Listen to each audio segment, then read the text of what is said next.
Bueno, bienvenidos a nuestra segunda sesión. En esta oportunidad tenemos al profesor Germán Fernández Farreres. Voy a presentar brevemente al profesor Fernández. El profesor Fernández Farreres es licenciado en Derecho por la Universidad de Zaragoza, donde se doctoró en 1981, sobresaliente cum laude y premio extraordinario con la tesis La subvención, concepto y régimen jurídico. Ha sido profesor de la Universidad de Zaragoza, catedrático numerario de la Universidad de Málaga, luego catedrático de la Universidad Complutense de Madrid y letrado adscrito al Tribunal Constitucional. Ha sido además coordinador del seminario de Eduardo García Enterría, es autor de una voluminosa y solvente obra jurídica, con especial énfasis en la parte general del derecho administrativo. Cuenta con su sistema de derecho administrativo, creo que la última edición es del año pasado, ¿no? ¿Sí? Y además obras en materia de derecho público económico y el derecho autonómico español. Su conferencia versará sobre ética pública y buen gobierno. Profesor Fernández, muchísimas gracias. Es suya la palabra. Bien, buenos días.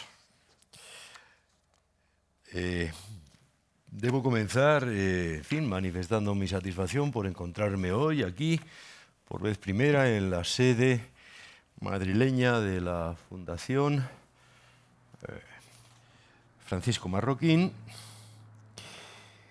Y voy a hablarles en el marco general del título de esta jornada, pues de una cuestión que creo que engarza bastante bien. Otra cosa será el contenido de lo que yo aquí vaya a exponer. Voy a formular algunas reflexiones desde el derecho acerca de la ética pública y el buen gobierno. No es un tema menor, quizás soy excesivamente temerario en abordarlo en el marco, por lo demás, de un tiempo limitado que voy a tratar de no sobrepasar. La expresión buen gobierno en las últimas 2 décadas, de finales del siglo pasado, pues se ha puesto de moda. Con el nuevo milenio se ha recuperado una vieja expresión, buen gobierno, como un principio ideal de cualesquiera organizaciones públicas y también privadas. Los códigos de buen gobierno han proliferado tanto en el sector público como en el privado. Por ejemplo, en España hace ya unos años, para el ámbito societario, se adoptó el Código de Buen Gobierno de las Sociedades Cotizadas. Fue fruto del trabajo de un grupo constituido en la Comisión Nacional del Mercado de Valores sobre la base de una serie de recomendaciones de los informes que emitieron reconocidos, por lo demás, mercantilistas. ¿Qué voy a decir del ámbito público?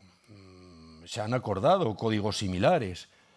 Desde el Ministerio de Administraciones Públicas, aquí en España, se impulsó hace ya años, a la altura del 2005,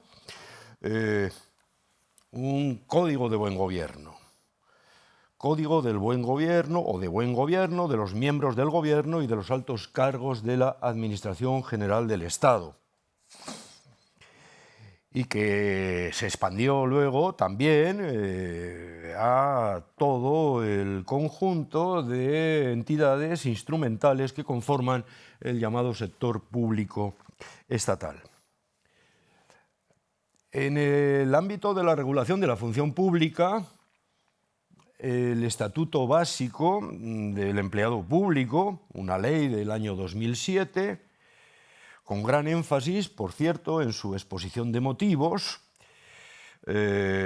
vino recalcando la trascendencia y la relevancia de la regulación adoptada. Se incorporaron una serie de previsiones a propósito de los deberes de los empleados públicos y el código de conducta a que han de atenerse. Se ha puesto, en fin, en circulación lo que me atrevo a calificar como la nueva ideología del buen gobierno. Y su expansión ha sido fulgurante, ha cosechado gran éxito. Resulta aconsejable y desde luego da gran lustre a cualquier organización contar con un código de buen gobierno. Y, por tanto, las comunidades autónomas, las diputaciones, las entidades locales, en fin, cualesquiera organizaciones del sector público se han dotado de este tipo de, llamémosles, normas. En fin, hasta los canonistas han comenzado a teorizar sobre el derecho de los fieles al buen gobierno en la Iglesia Católica. Diversos estudios lo prueban, no voy a citarlos uno por uno.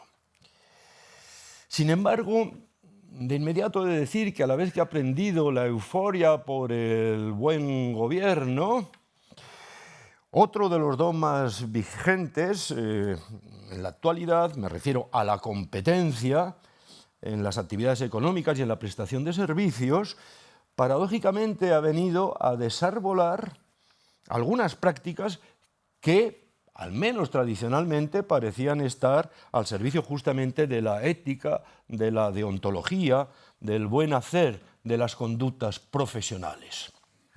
Las tradicionales normas deontológicas colegiales, más allá de sus resultados prácticos, pero formalmente ahí estaban, y que venían enmarcando desde diversas perspectivas el ejercicio profesional, han quedado seriamente desplazadas, arrumbadas en gran medida justamente por la imposición de esos otros criterios y principios propios de la competencia.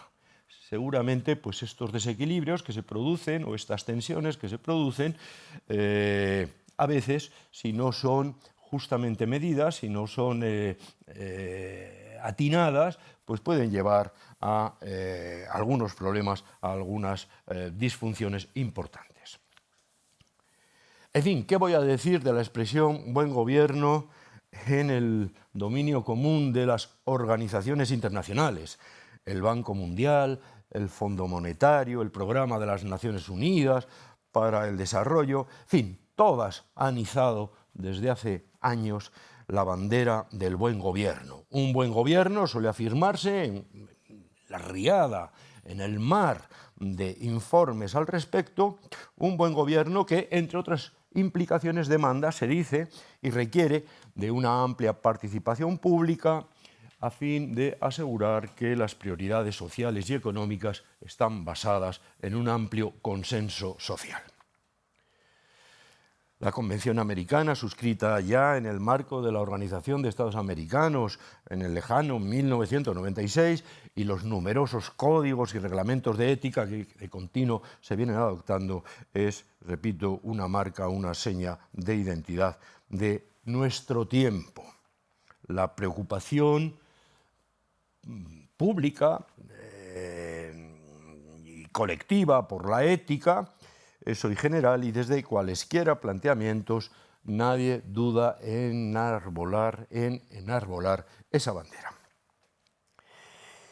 Desde la perspectiva ahora administrativa, de las administraciones públicas, de inmediato he de añadir que el buen gobierno se ha traducido y concretado en el derecho de los ciudadanos a una buena administración. Estamos aquí ante un paradigma distintivo.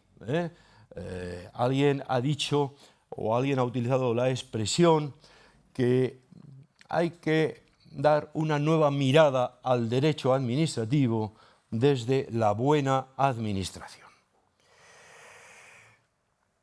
Se trata de un derecho, es discutible, pero en fin, la jurisprudencia últimamente de una manera rotunda pues viene reconociendo que estamos ante un derecho. A mí me parece que mejor sería hablar, en fin, si se quiere, como mucho, de un supraderecho que en realidad se vendría a componer de otros relativos a las actuaciones y resoluciones administrativas. Y es que esa buena administración pues no deja de ser trasunto de un conjunto de principios, a su vez generales, del actuar administrativo, entre los que podemos destacar, en fin, pues la imparcialidad, la objetividad, la proporcionalidad, la transparencia. No dejan de plantearse dudas de si verdaderamente estamos ante un derecho subjetivo con un contenido específico, exigible ante los tribunales, o si por el contrario no pasa de ser sino un principio jurídico general que debe orientar la actuación administrativa. Luego volveré, sin embargo, sobre esta cuestión para hacer alguna mayor precisión. En todo caso, me importa destacar que la retórica de los principios, plasmada en textos legales, es la tónica general. Las administraciones públicas, dicen esas normas, han de ajustar su funcionamiento y actuación y relación con los particulares a un amplio elenco de directrices, entre otros. Y voy a citar unos cuantos y les pido paciencia, porque van a ver ustedes la retahíla de principios y directrices.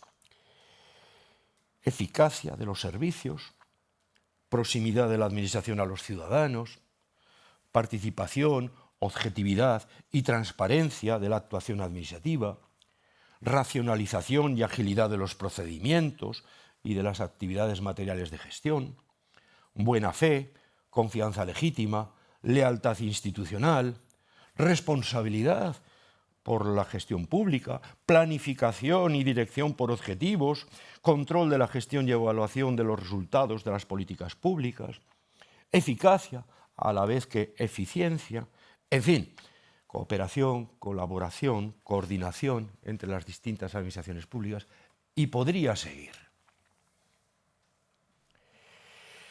La jurisprudencia, como anunciaba hace un momento, sobre todo en los últimos años, se está haciendo eco de este nuevo paradigma de la buena administración.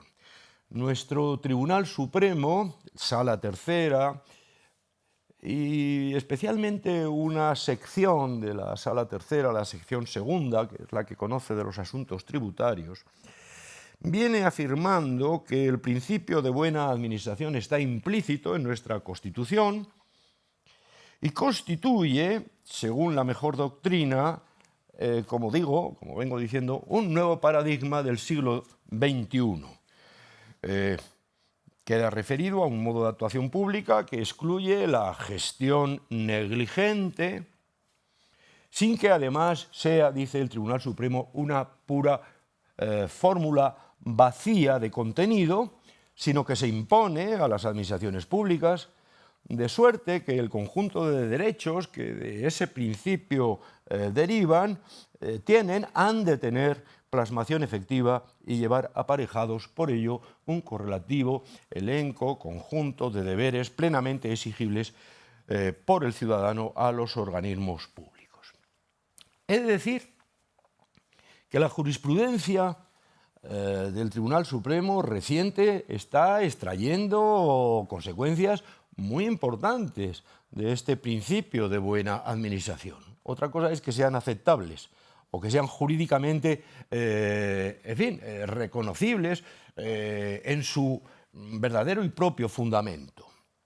Para bien o para mal, nuestra ley de procedimiento administrativo pues, contiene una serie de reglas y dice que los actos administrativos son ejecutivos, salvo que se suspendan. Establece una serie de reglas acerca de, para poder recurrir contra las actuaciones administrativas, pues hay que agotar la vía administrativa, etcétera, etcétera. No voy a entretenerme en estos detalles más minuciosos. Bueno, pues la Sala Tercera del Tribunal Supremo está en una serie de sentencias de los últimos 5 años, está orillando, descartando, incluso declarando contrarias a la buena administración algunas de esas reglas y por lo tanto está resolviendo los asuntos sin ajustarse a las mismas. Lo cual plantea un problema muy serio desde el punto de vista de esa posición equilibrada que la propia jurisprudencia, el propio Poder Judicial, ha de tener respecto de la ley. A lo mejor nuestras regulaciones necesitan de reajustes, de retoques, haciéndolas, en fin, más flexibles, más ágiles, pero el problema serio que aquí se plantea es si la jurisprudencia, el Tribunal Supremo, no estamos hablando del Constitucional, ni estamos hablando de problemas de constitucionalidad de las leyes, si el Tribunal Supremo, en una jurisprudencia ciertamente avanzada, muy progresista, está en condiciones de poder realizar esas operaciones que vienen sencillamente a resolver muchos asuntos y además incorporando unas interpretaciones de esas regulaciones radicalmente contrarias a lo que las mismas establecen y, desde luego, a los criterios asentados y generalizados que se han venido manteniendo. Por lo tanto, este es un problema que habría que analizar con mayor detalle, pero lo traigo aquí a colación para decir que ciertamente no estamos ante unas meras formulaciones retóricas, sino que están encontrando consecuencias y plasmaciones prácticas que no dejan de conllevar serios riesgos para la propia estabilidad del sistema en su conjunto. En el fondo, aquí trasluce ese problema serio, que no es un problema nuevo, que es un problema clásico del derecho, que es el de la posición del juez respecto de la ley. Y en la necesidad de garantizar un cierto equilibrio para que, en definitiva, el derecho no termine siendo, sin más, lo que el juez dice en cada momento que es. El derecho es lo que el juez dice en cada momento, pero el juez debe atenerse a la ley. En fin, los problemas aquí de la discrecionalidad judicial frente a la discrecionalidad administrativa no dejan de encerrar de conllevar y de obligar a plantearnos algunos problemas que están siendo un tanto apartados, un tanto en fin, soslayados en toda esta problemática. El derecho a la buena administración, por otra parte, se vincula al objetivo de alcanzar una administración de calidad.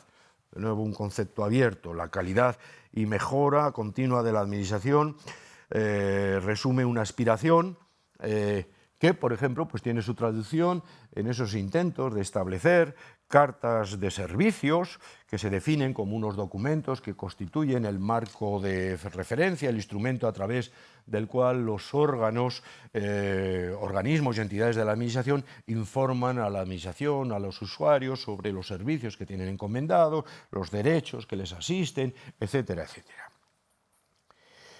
Todo esto entre nosotros ha estado también muy enmarcado por el derecho, o está enmarcado por algunas decisiones derivadas del derecho de la Unión Europea.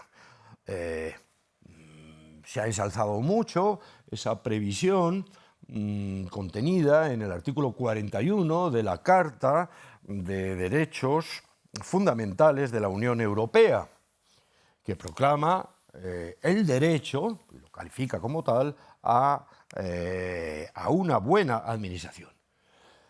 ¿Pero qué dice este artículo 41? Pues la verdad es que no dice gran cosa. Dice que toda persona tiene derecho a que las instituciones y órganos de la Unión traten sus asuntos imparcial y equitativamente y dentro de un plazo razonable. Bueno, pues tampoco esto no es ninguna novedad. Está dicho desde hace mucho tiempo, ¿verdad? Y además concretado técnicamente en muy diversas leyes. Otra cosa es luego la práctica, la realidad. Y en el apartado segundo, fíjense, ya este derecho europeo a una buena administración, pues se limita a incluir en particular el derecho de toda persona a ser oída antes de que se tome en contra suya una medida individual que le afecte desfavorablemente. Bueno, pues eso está, desde nuestra vieja ley de procedimiento administrativo del 58 está previsto, incluso en leyes anteriores. El derecho de toda persona a acceder al expediente que le afecte, dentro del respeto de los intereses legítimos de la confidencialidad y del secreto profesional y comercial, y la obligación que incumbe a la Administración de motivar sus decisiones. Pues, en fin, como ustedes ven, pues no es de gran novedad el contenido de este artículo 41 que se presenta como una pieza básica y fundamental para la modernización. ¿Qué hay de nuevo en todo este tipo de planteamientos? Bueno, yo aquí quiero recordar que, como en tantas otras ocasiones sucede, la expresión buen gobierno hunde sus raíces en la historia, ¿verdad? En fin, está presente en Platón, en Aristóteles, la Ética, Nicómaco, pues léanse allí, en fin, las referencias al concepto del bien común como fundamento y criterio del buen gobierno, está en Cicerón, está en Séneca. El cristianismo la hace suya, el buen pastor, y sobre ella pues va a teorizar el tomismo y pasa a la literatura prehumanista. Y en fin, desde el ideal del gobierno republicano pues llega hasta el pensamiento político moderno y en la actualidad, ya en la fase de la posmodernidad, según algunos, pues ha resurgido con una innegable fuerza, como descubriendo un criterio decisivo para el futuro.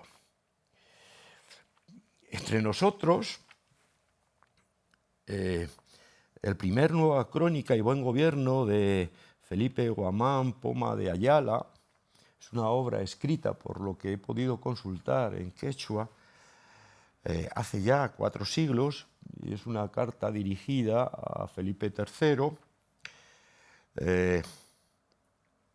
en la que se plasma un conjunto literal de consejos para el buen gobierno del virreinato limeño del Perú colonial.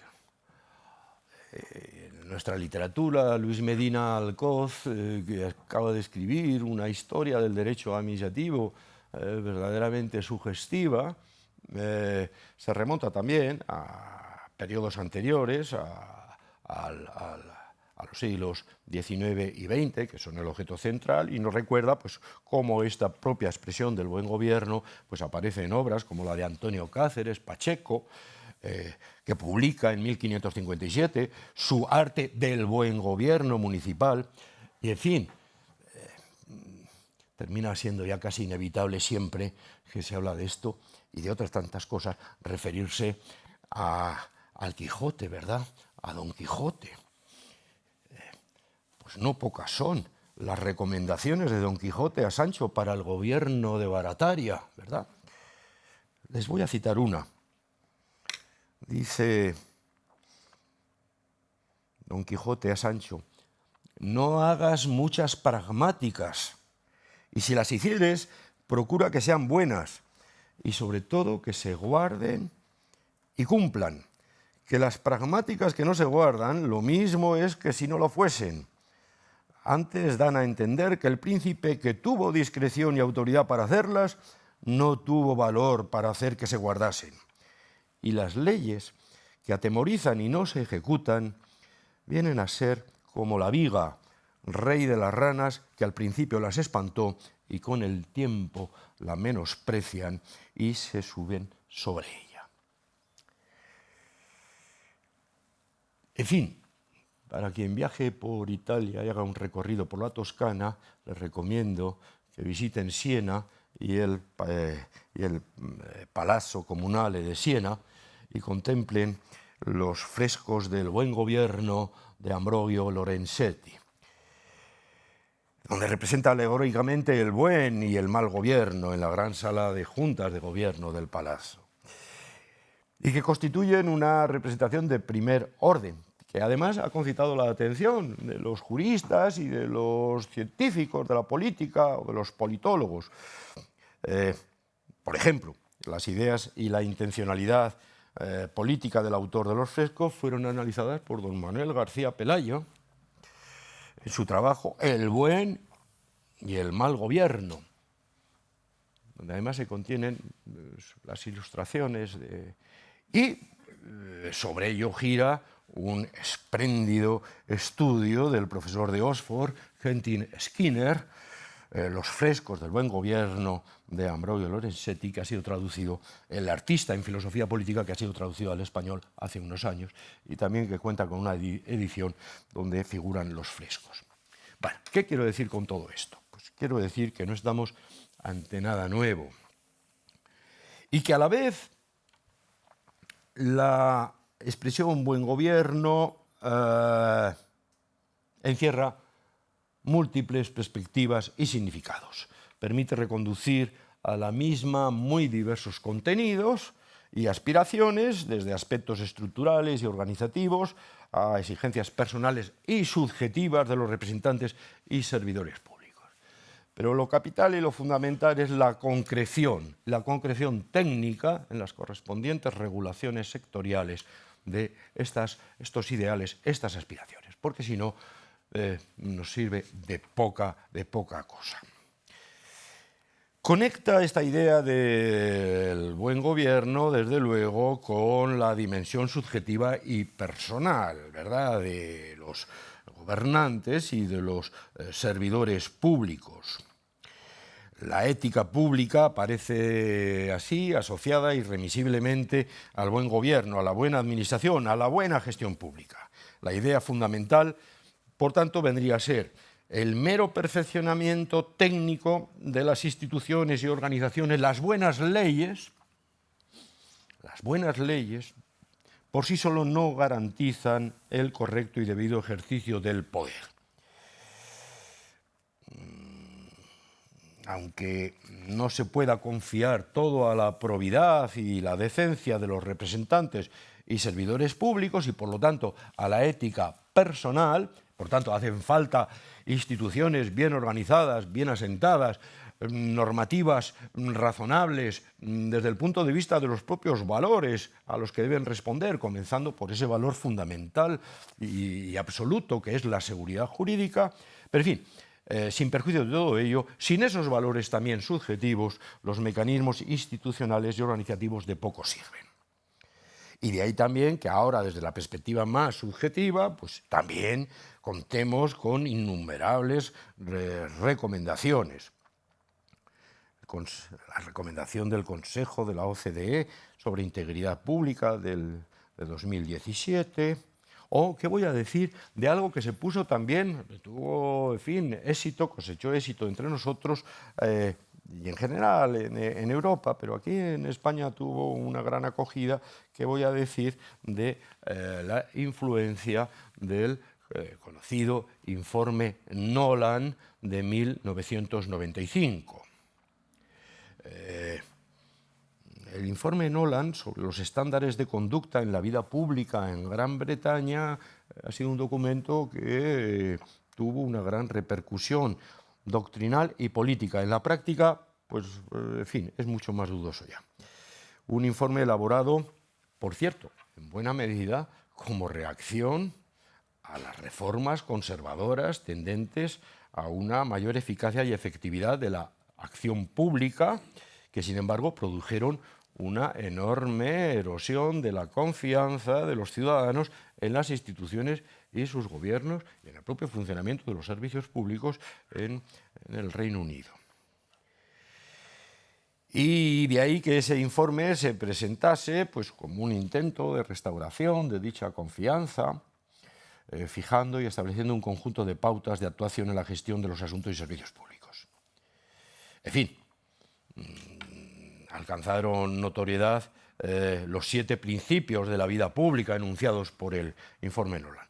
Capacidad de asumir el interés público, integridad, objetividad, responsabilidad, transparencia, honestidad, aunque por cierto a mí me gusta siempre decir más honradez que honestidad.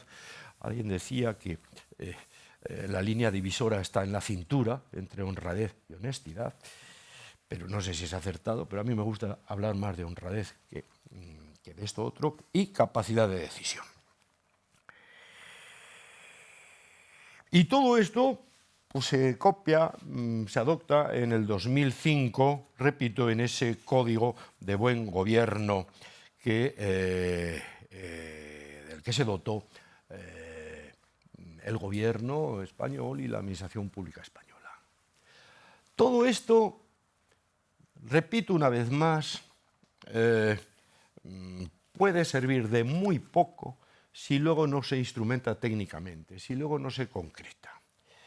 ¿Aquí cómo se ha concretado? Pues aquí se ha concretado en una ley reguladora de los altos cargos, en una ley de incompatibilidades, que han supuesto un cierto avance, pero que siguen adoleciendo de graves defectos. Por cierto, estaba a punto, ayer tenía que haber sido aprobado por el Consejo de Ministros una ley reguladora de los lobbies. Aquí no tenemos una regulación de esta materia, y unos retoques también a la ley de altos cargos, y por lo tanto el tema, en fin, con la disolución que ayer mismo se produjo, ha quedado aparcado.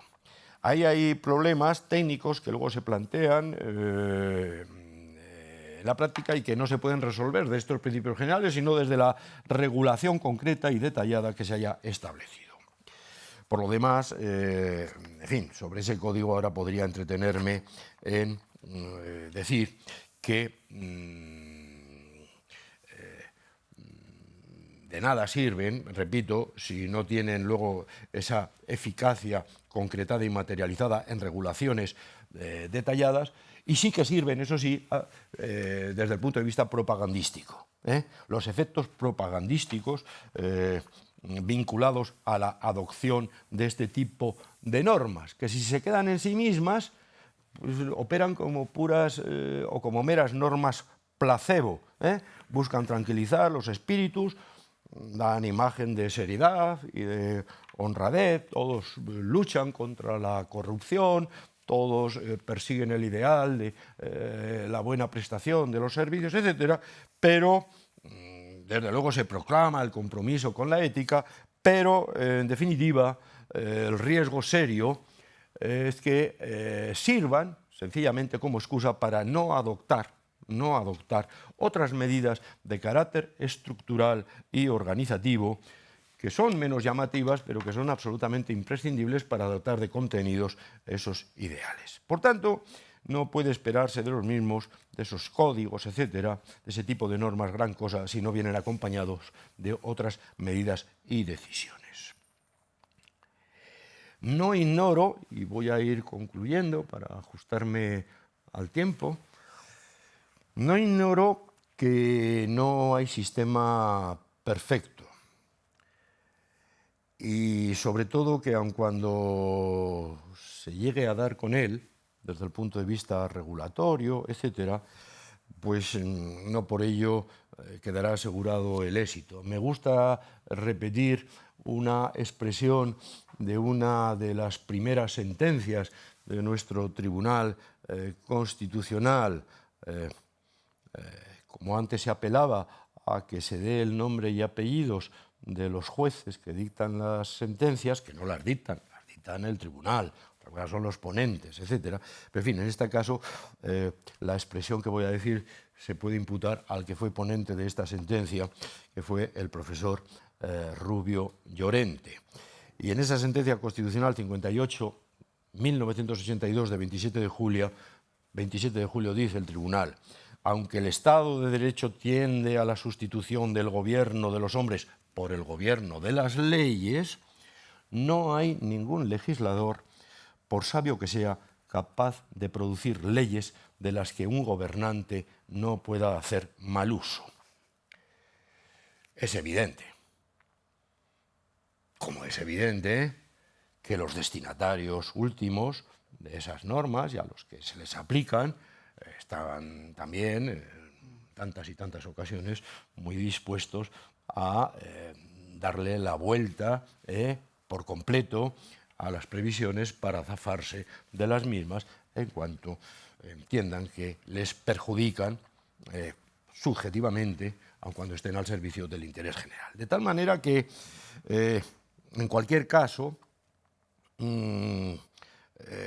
¿qué es lo que hay que reclamar? Pues que de las regulaciones, pues lo que hay que reclamar es que cuando la virtud no asiste a quienes han de aplicarla, pues al menos esas normas pues traten de poner algún inconveniente, en fin, algún obstáculo, alguna traba para evitar el mal uso de las mismas. Quiero decir con ello, en fin, que los comportamientos éticos son, que duda cabe, conductas personales, pero no puede olvidarse que la organización y el contexto social también en el que se producen tienen un valor determinante. De modo que la ética pública exige normas de organización y funcionamiento que favorezcan ciertamente los valores positivos, pero sobre todo y ante todo que impidan o dificulten los comportamientos indeseables. Y sabiendo que no se alcanzará el ideal, ¿para qué hablar de, en fin, de ámbitos materiales como la contratación pública, o del urbanismo, o de la gestión de subvenciones? Pues mira que no contamos con normas y cada vez más detalladas y más rigurosas que a veces suscitan esa duda de si no se está yendo demasiado lejos, porque al final, por muy detalladas, siempre está ahí ese riesgo, esa amenaza del uso torticero de las mismas y de darle la vuelta y de la generación de conflictos. Es un problema de encontrar un equilibrio difícil, pero al que no se puede renunciar. Sostengo, en consecuencia, que la ética pública por sí sola no puede garantizar el buen gobierno si la ley o la regulación no es la adecuada.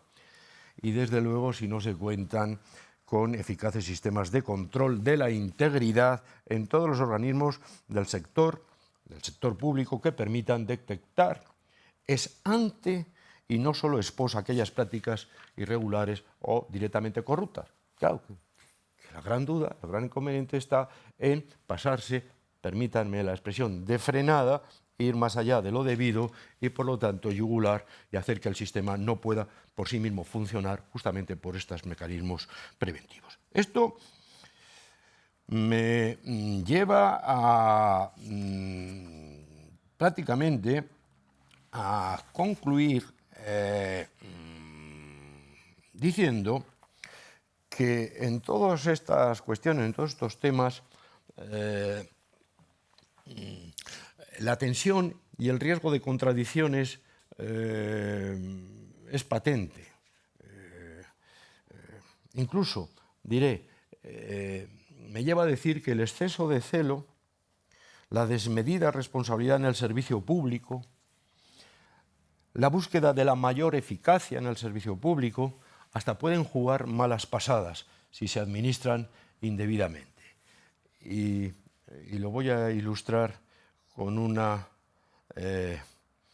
relato de un profesor al que en la sesión anterior también se citaba, el profesor Alejandro Nieto, uno de nuestros destacados profesores de Derecho Administrativo, de Realismo Jurídico, el apóstol del realismo jurídico, ¿verdad? Lo ha calificado o le ha atribuido la calificación a algún otro colega recientemente. Pues bien, con la ironía que le caracteriza, al relatar diversos episodios de su inicial etapa funcionarial, porque antes de profesor universitario fue funcionario del Ministerio de Agricultura en tierras de Valladolid, en sus testimonios relata el siguiente episodio que pone de manifiesto las malas pasadas que puede jugar el exceso del sentido del servicio público en contraste o en contradicción con la ley. Dice así: mi jefe, delegado provincial del Ministerio de Agricultura, que entre otras cosas administraba una granja pública, comprobó una primavera que el Ministerio se había olvidado de consignar en los presupuestos una partida suficiente para la alimentación de las soberbias vacas holandesas que allí se explotaban. y para no dejarlas morir de hambre, compró forraje con una partida destinada a renovar el regadío. En mala hora lo hizo, porque fue expedientado y en un amén expulsado del cuerpo. Sin embargo, mi segundo jefe era un hombre mucho mejor funcionario, puesto que cumplía fielmente los reglamentos y ejecutaba con no menos puntualidad los presupuestos.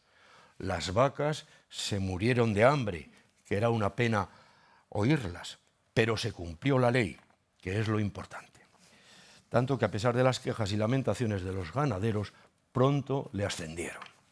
Bueno, desvelados modestamente, en fin, esto no es sino una aproximación muy ligera al asunto, pero en fin, desvelados los condicionamientos de esa constante proclamación y ensalzamiento político de la ética pública y del buen gobierno y la administración, yo creo que se impone necesariamente en todos nosotros cierta cautela y cierta prevención. No hay que renunciar a alcanzar y tratar de materializar esos fines, pero el reto es cómo hacerlo efectivo y para ello solo con adecuadas ordenaciones de la actividad pública y el riguroso control jurídico de su cumplimiento y observancia se podrá avanzar. También, ineludiblemente, con el asentamiento de unos valores sociales, éticos, basados en la libertad y en la responsabilidad. A la postre, la ley y el derecho en cualquier sociedad democrática no dejan de ser instrumentos ortopédicos, de los que la sociedad debe dotarse con fuerza y rigor, máxime cuando la virtud no asiste o escasea, no solo en quienes gobiernan, sino en quienes también son gobernados. Sencillamente no basta conformarse con la proclamación de buenas intenciones. Queden estas para la política en todo caso y para la lucha electoral y tratemos de prevenir lo que las mismas puedan encubrir. En definitiva, sin un fortalecimiento de las instituciones plenamente consolidadas y entre ellas de manera especial sin unos jueces en última instancia adecuados y plenamente independientes y conscientes de su verdadera función, ajenos a cualquier influencia de los gobernantes de turno, la ética pública y el buen gobierno que tanto se predica, irremisiblemente me temo que deberá seguir esperando. Esto es todo.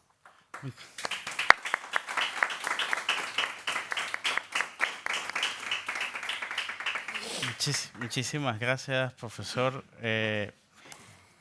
Tengo un comentario así inicial y luego si hay preguntas. Usted mencionaba que habían implicaciones jurídicas de muy diversa índole cuando se adoptan toda esta, una especie de como de inflación de principios que no va acompañada de reformas en normas de organización y funcionamiento. Por lo menos en partes de América Latina es un poco lo que pasa. Por ejemplo, en la región centroamericana se hablan de muchos de catálogos de principios, incluso la buena administración hasta en la Constitución, pero no hay leyes ni de organización ni de funcionamiento claras en muchos aspectos. Entonces, para usted, y esta es la pregunta, debería ser normas de organización, normas de funcionamiento, pero tampoco inflar estos principios, ¿o sí está de acuerdo en que no sé, todas estas normas deontológicas vayan a los textos legales? Porque creo que la burla del profesor Nieto, esos supuestos valores de la administración pública a veces no sirven de mucho. O la inflación legislativa también puede hacer que los jueces interpreten estas cosas a su buen entender. ¿Qué piensa? Bueno, yo lo que pienso es lo que acabo de decir y que viene a quedar corroborado por la apreciación que usted hace, ¿no? Te dice que toda América Latina pues, también cuentan con innumerables proclamaciones de códigos de este tipo, en fin, de esta retahíla de principios, pero si luego falta su concreción técnica, si luego falta su materialización en regulaciones adecuadas y, desde luego, en los mecanismos efectivos que garanticen su cumplimiento, su observancia, el sistema no sirve para nada. Sirve a los efectos puramente propagandísticos, pero la realidad es la que es. Por tanto, esto exige un cierto equilibrio en adoptar. Las instituciones no surgen por las buenas, en fin, las instituciones necesitan de marcos reguladores bien hechos, necesita de servidores, de quienes forman parte de las mismas. Las instituciones al final son también de carne y hueso, se mantienen a lo largo del tiempo como tal, pero lo que importa es la institución en cada momento, y en cada momento la imagen que te da la institución es, en definitiva, el resultado de quienes asumen el reto y el compromiso, la responsabilidad. Y todo ello sin olvidarlo también que se ha de enmarcar en un contexto social en el que en esa misma sociedad han de prender esos valores. Si todo eso no se logra, y ese no es un proceso que se logra de un día para otro, pero si eso no se logra, si no hay esa mínima homogeneidad, no hay esa misma coherencia, esa misma sintonía, pues el sistema no funciona. El sistema no funciona. Las buenas regulaciones coadyuvan decisivamente. Una mala regulación es campo abonado a las malas prácticas. Una buena regulación no garantiza la buena práctica, falta ese otro complemento. Pero en última instancia está también la sanción social. Y si esa sociedad está adormecida, esa sociedad no tiene interiorizados esos valores, pues tampoco va a funcionar. De tal manera que yo creo que, claro, lo que estoy diciendo pues sirve de muy poco, porque hago lo mismo que lo que hacen quienes proclaman estos principios, quedarme ahí en la nebulosa. Hombre, pues no. Lo que pasa es que ahora aquí no... Lo que se podría dedicar es sectorialmente, cursos de estos, a analizar sectorialmente, punto por punto, cuál es la regulación del sector, cuál es la experiencia práctica, qué problemas se detectan, etcétera, etcétera, etcétera. Y por ese camino se puede ir avanzando. Pero vamos, estoy completamente de acuerdo en la observación implícita que viene, creo, a coincidir con lo que he dicho, que usted acaba de decir. Así es. ¿Hay preguntas?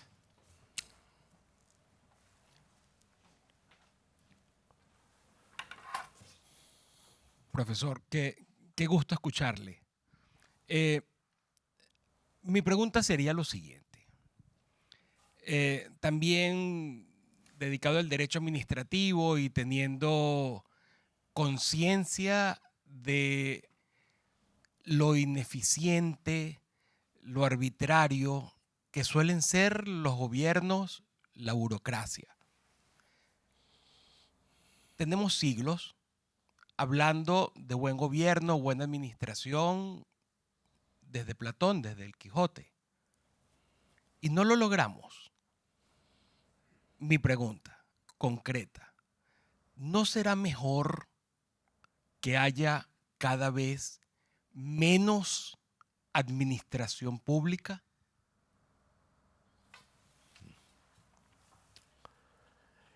Sí, desde hace algunos años también se puso en circulación la expresión más Estado, menos administración. Un Estado más fuerte frente a una administración desparramada, burocratizada, con una constelación de entidades, etcétera. Puede ser que no falte razón en esa expresión. Pero ¿por qué esa administración tan desorbitada? Pues porque quienes están en las instituciones del Estado tienen interés, evidentemente, en disponer de toda esa red. Aquí aparecen muchos fenómenos, desde el clientelismo, la colocación, la utilización, en definitiva, de lo público como, oficina de colocación, etcétera, etcétera. Claro que, y eso ya dependerá de cada realidad, de cada país, de la situación, de cada contexto. Yo tengo siempre cierta prevención a extrapolar sin más las experiencias y las realidades de determinados países a otros, como si fuesen fórmulas universales. Una misma fórmula, por muy razonable que sea, puede deparar unos resultados pésimos porque no son las circunstancias adecuadas del contexto en el que se aplican, dando, sin embargo, pues unos buenos resultados en otro. Yo creo que ahí hay un problema de cierta adecuación. O sea, que aquí podemos exportar instituciones o nuevas organizaciones por doquier, porque muchas veces no sirven para nada, porque no están en el clima apropiado. Si usted me pide una opinión, yo no soy un enemigo de la administración, aunque lo sea por mi condición de administrativista, ¿no? Yo necesito la administración y el derecho administrativo, pues si no me dedicaría al derecho romano. Bueno, tontería acabo de decir, Pero yo sí que creo que la administración es imprescindible y que es necesario armar una buena administración y una administración potente y fuerte. Ahora discutiremos si sofoca la libertad de la iniciativa privada y hasta dónde puede interferir, no puede interferir. Pero yo sí que proclamo que sin una administración fuerte y potente el sistema no funciona. Por tanto, pongo relativamente en tela de juicio la afirmación más Estado, menos administración. Yo creo que no hay contraposición. Son vasos comunicantes, es en el fondo lo mismo. Ahora bien, ¿qué administración? Pues si usted me dice, pues claro que yo soy crítico con la organización administrativa y los desarrollos que ha adquirido. Aquí, por ejemplo, en España, pues claro que todo eso habría que racionalizarlo y claro que habría que poner coto. Ahora bien, usted me dice, ¿se cifra en un ideal total y absoluto el retranqueo total y absoluto de las administraciones públicas? Pues eso hay que pensarlo en muchas actividades, pues eso hay que pensarlo seriamente porque a veces conllevan unos riesgos muy serios. Mire, le voy a poner un ejemplo, por descender a alguna cuestión técnica. Todo el llamado fuerte intervencionismo de las administraciones públicas sobre la base de las regulaciones de carácter preventivo, exigiendo autorizaciones administrativas necesariamente para la realización de cualquier actividad, viene siendo una reclamación histórica desde planteamientos más liberales, ¿verdad? Diciendo hay que acabar con todo eso es ineficiente, etcétera. Bueno, pues seguramente sí, hay fundamentos a esa crítica y seguro que, no me cabe ninguna duda que ha habido excesos y de burocratización y exceso de intervenciones, etcétera. Pero la eliminación sin más de cualesquiera intervenciones conlleva también unos serios riesgos, conlleva también una serie de dificultades muy notables, conlleva a veces peligros muy serios para el buen funcionamiento en su conjunto del sistema. Hay que eliminar cualesquiera autorizaciones y basta ya solamente con un sistema de comunicaciones y declaraciones responsables.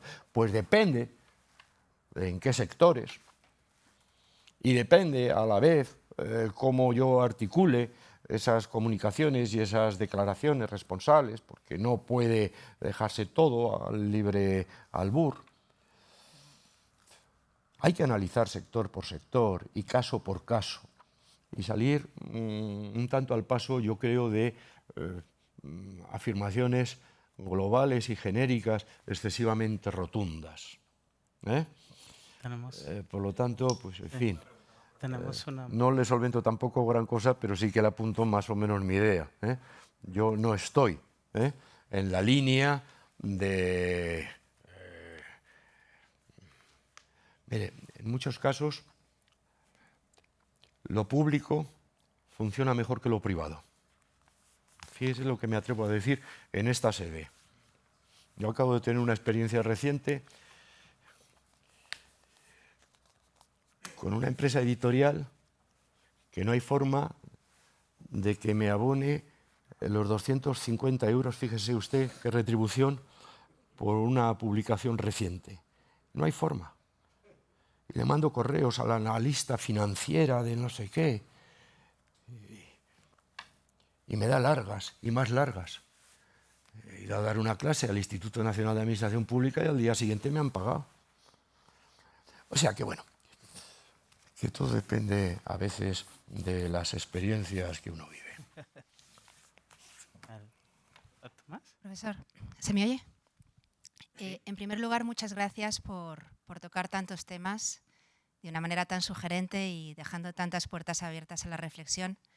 Y abundando en la respuesta que acaba de dar, no sé si tiene usted la percepción de que esta proliferación normativa lo que hace en definitiva es traspasar la responsabilidad del administrado, como normalmente se le llama en este contexto, al funcionario, de manera que en último extremo la persona que realmente tiene el interés en que salga un negocio adelante no tiene la potestad de hacer lo posible, sino que es el funcionario que en definitiva no tiene ningún interés indirecto ni indirecto en ese asunto. A mí ese tema me preocupa y me pregunto si no sería deseable, posible o deseable, incluso previsible, devolver, por lo menos en cierta medida, la potestad de administrarse por sí mismo al propio administrado. Gracias. Sí, no, estamos completamente de acuerdo. Claro que esa es la... Lo que pasa es que ese es el núcleo último que trasciende de lo estrictamente jurídico para, en fin, enfrentarnos ante qué posición adoptar ante esto. ¿Cuál es el nivel de intervencionismo aceptable y razonable? Hay que confiarlo todo en la buena práctica del administrado, ampliar y cuáles son los límites, o incluso si tiene que haber algún límite, pues claro que lo tendrá que haber, ampliar sus posibilidades de actuación y eliminar cualquier intervención. Esa es una predeterminación que incluso trasciende al jurista en sentido estricto, ¿eh? Pues eso dependerá, claro, de la política que en cada momento se lleve. Yo como jurista, ¿qué aspiro? Yo como jurista aspiro a que cuando hay una regulación, sea una regulación coherente, sea una regulación que me permita saber las consecuencias de mis actuaciones, que por lo tanto quede garantizada la certidumbre, la certeza, la seguridad. Luego podré discrepar de sus contenidos, pero la primera exigencia es esa.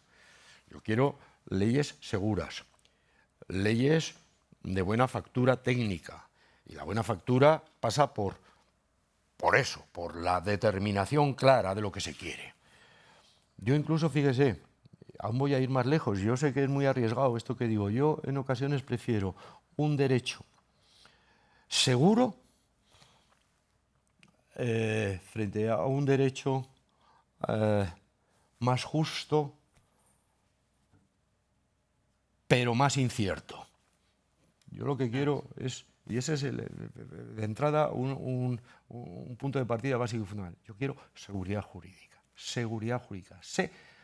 saber a lo que me atengo, a las consecuencias de mis actuaciones y a los condicionantes de mi actuación. Luego, a partir de allá, podemos entrar a discutir, se puede entrar a discutir en esos términos de si el intervencionismo ha de ser más, ha de ser menos, etc. Yo creo que hoy día la iniciativa privada está demostrando una gran capacidad de expansión, de evolución, que evidentemente pues lleva a que tenga que tener unas mayores dosis de libertad en su actuación, una autonomía decisoria y que no esté sofocada por un intervencionismo excesivo.